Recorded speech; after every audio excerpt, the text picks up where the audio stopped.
Hi, this is Matthew with Everybody Community. This is a special kind of Save the World channel podcast. Just with me, a talking head, no expert, just have my opinion. Today is about prayer. I see a lot of people praying. I did a lot of that in my life. I prayed to different gods because I was involved in different religions, and none of them ever answered. And if you look around and you see the wholesale slaughter of Palestinians now by Israelis, genocidal soldiers. If you look at what happened on October 7th, where the Hamas military went in and killed a lot of people at a concert at an outdoor festival. Who was with who? What God was protecting who? The way the Christians are treated. Do you think it makes sense to pray to a Christian God? Is that Christian God answering? Should you devote your life to an all-powerful entity which isn't even there? You see, when you go to a place, let's say you go to a shop and you want to talk to the manager because there's a problem, and they say the manager's not there. Do you continue to ask for the manager? There is no manager there. There's nobody in charge. There's nobody who's going to help you. You just got the clerk there. We've just got our lives here. There is no God helping us. Take a look. Just take a look. And do you want to devote your life and pray and study some ancient scripture or some other ancient dogma that has nothing to do with what's happening today? Imagine this for a moment. An infinitely powerful being doing nothing to help anyone.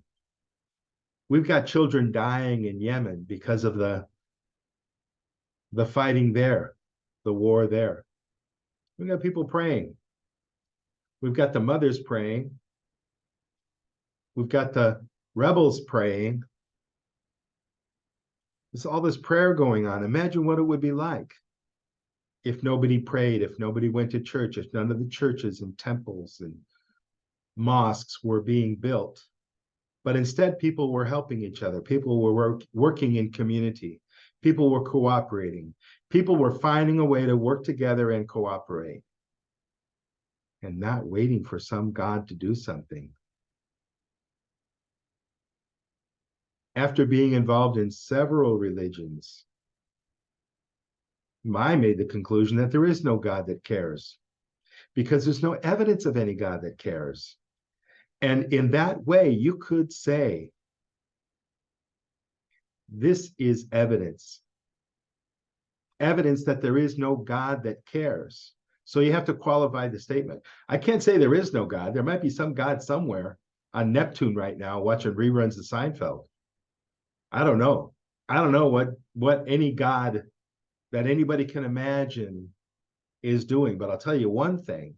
There is no God that cares about us. Not any of these traditional gods. But there is love, right? We know there is love. We see the qualities of love. We see how love works. We see how working together works. We see how forgiving each other, compromising, communicating, accepting responsibility, holding others accountable. These things, they work. God's don't. Prayer doesn't. Prayer doesn't do a darn thing. And it never has. But people think it does. Why? Because they're desperate and they're ignorant. And I mean ignorant in a fair, kind way, not as an insult. Everybody's ignorant about some things, including me, of course. We're all ignorant about some things. But some people are extremely ignorant about God, about religion, about dogma, and especially about brainwashing. So they keep up with their religious practices and they keep giving money away to their church and building churches and talking about God and reading their old books and thinking that that's going to make a difference. It doesn't. It hasn't. Just take a look at reality. What works is people working together, people cooperating, people forgiving each other, people compromising. These are the things that actually work. There is no God that cares about us. Let's do something together as human beings. Because prayer, it's not doing anything.